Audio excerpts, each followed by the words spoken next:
آیت نمبر 87 میں اللہ تعالیٰ فرماتے ہیں کہ انہوں نے کہا ان میں سے جو کوئی ظلم کا راستہ اختیار کرے گا اسے تو ہم سزا دیں گے، پھر اسے اپنے رب کے پاس پہنچا دیا جائے گا اور اسے سخت عذاب دے گا۔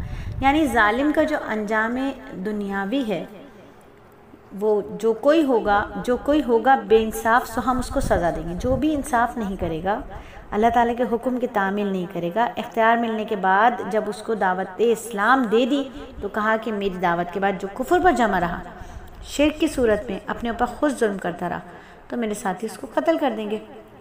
ایک چیز تو یہ ہو گئی۔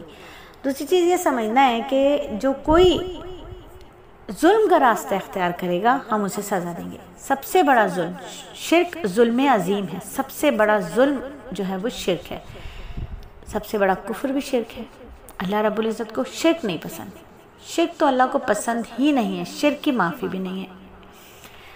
اب جو کوئی ظلم کا راستہ اختیار کرے گا، دنیا میں بھی جو کوئی ظلم کا راستہ اختیار کرے گا ہم اسے سزا دیں گے، یعنی دنیا میں بھی سزا ملے گی اور آخرت میں بھی اس کا برا انجام ہوگا۔ دعوت ایمانی کے باوجود کفر اور شرک پر ڈٹا رہے گا تو آخرت میں اللہ اس کو ایسا عذاب دیں گے جو کسی کو علم میں بھی نہیں ہے، وہ اتنا عظیم ترین اور غیر معمولی ہوگا کہ اس دنیا میں کسی کے سامنے نہیں آیا۔ اتنا خطرناک ہے شرک، شرک اتنا خطرناک ہے۔ اور شرک مشرکین کو دجال کا دجل و فریب بالکل حقیقت لگے گا، اور جبکہ اس کے ماتھے پر بھی لکھا ہوا ہوگا کافارہ، اس کے باوجود بھی جو شرک کرتا ہوگا وہ اس کے فریب کو نہیں جان سکے گا۔ تو شرک سے بچنا اتنا زیادہ ضروری ہے۔ تو آیت نمبر 87 ہمیں کیا کہتی ہے کہ اگر ہم نے ظلم کا راستہ اختیار کیا، یعنی اللہ کے ساتھ کسی کو شریک کیا، کسی کو بھی شریک کیا، یعنی اگر ہم نے یہ سوچ لیا نا کہ یہ کمبل ہماری جو ہے سردی کو روک دے گا، تو یہ بھی شرک ہے کہ کمبل ہماری سردی کو نہیں روک سکتا، بلکہ اللہ رب العزت کی ذات نے اس میں اتنی تاثیر رکھی ہے کہ یہ روک دیتا ہے۔ اللہ روکتے ہیں، ورنہ کتنے ہی کمبل آپ اوڑھ لیں سردی نہیں رکے گی، کتنا ہی اے سی چلا لیں آپ گرمی ختم نہیں ہوگی، کتنا ہی کھانا کھا لیں بھوک نہیں مٹے گی، کیونکہ بھوک مٹانے کی طاقت اللہ کے اندر ہے، اللہ کے پاس ہے بھوک مٹانے کی طاقت۔ اسی طرح پانی پیاس بجھائے گا ہی نہیں جب تک اللہ کا حکم نہ آ جائے۔ اللہ کے پاس ہے پانی کے پیاس بجھانے کی طاقت۔